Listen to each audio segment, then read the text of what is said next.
ওয়ালাইকুম আসসালাম। কেমন আছেন? ভালো। নিশ্চয়ই আপনি আমাকে চিনতে পারেননি। না চেনাটাই স্বাভাবিক। 10 বছর পরে আপনাদের বাড়িতে আসলাম। খালামণি বলেছে তাই। আর আপনি নিশ্চয়ই সবকিছু জানেন। আই মিন টু সে, খালামণি নিশ্চয়ই আপনার কোনো কনসার্ন ছাড়া কোনো ডিসিশনে আসেনি, রাইট? বাহ, তুমি তো দেখছি অনেক জানা মানুষ।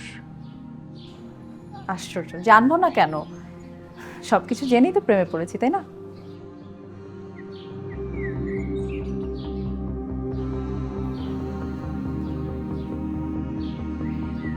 আহ,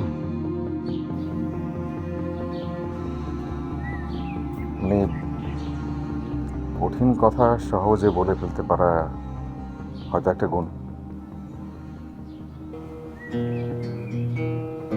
কিন্তু যতটুকু আমি জানি মেয়েরা একটু লাজুক প্রকৃতির হয়।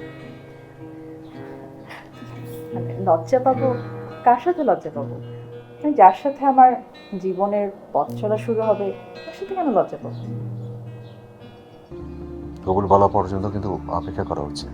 কিন্তু কবুলটা তো অনেক আগেই বলা হয়ে গেছে, আপনি নিশ্চয়ই মানে আম, সেটা না হলে ফুলসজ্জা রাতে বলবেন, ততক্ষণ পর্যন্ত অপেক্ষা থাকবে।